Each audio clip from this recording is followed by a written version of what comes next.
A famous rapper calls for the complete ban of firearms in America. Well, except for the cops. They can still have them.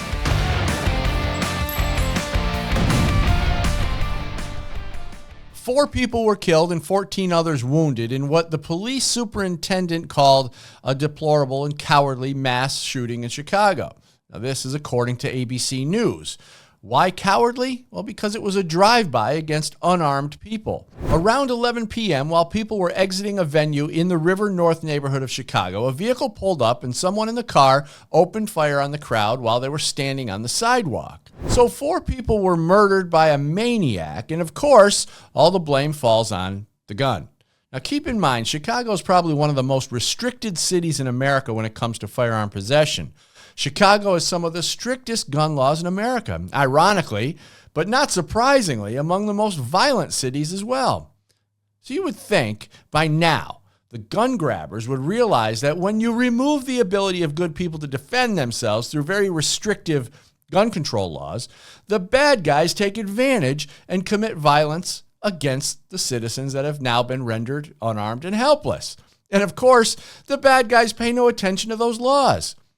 Those laws are for you, but you already knew that. See, the math is pretty simple. When you disarm good people and refuse to prosecute the bad guys, good people die. But ABC News decided to capitalize on those deaths and shine a spotlight on guns.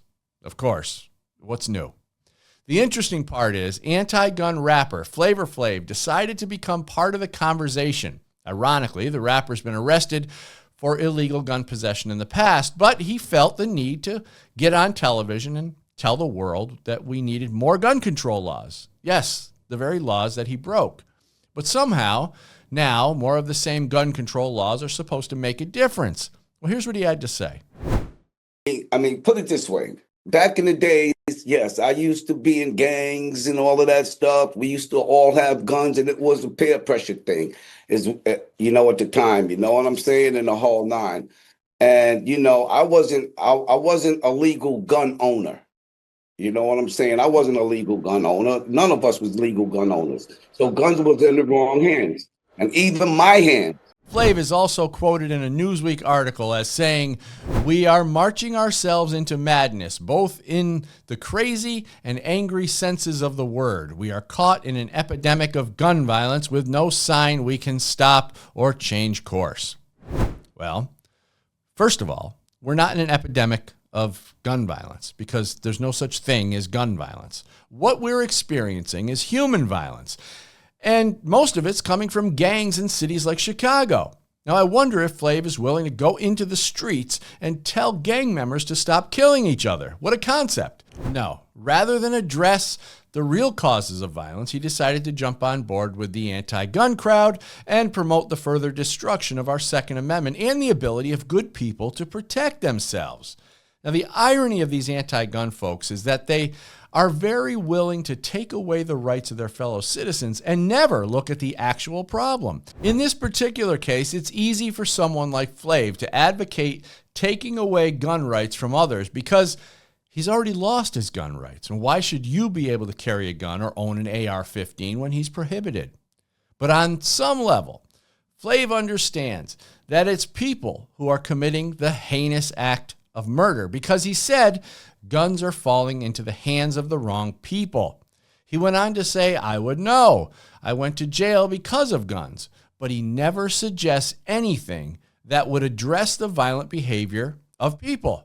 And let's be clear, I believe his intentions are good, but much of the problem lies within the misleading narrative from the media and a dysfunctional legal system that's been corrupted for political purposes. The legal system should function in a way that affords American citizens their full rights under the Constitution after serving their debt to society. Unfortunately, violent criminals are often released back into the public under early release or bail reform policies, which then gives judges justification to restrict your rights after they're released. Because if they can't be trusted, your gun rights need to be restricted.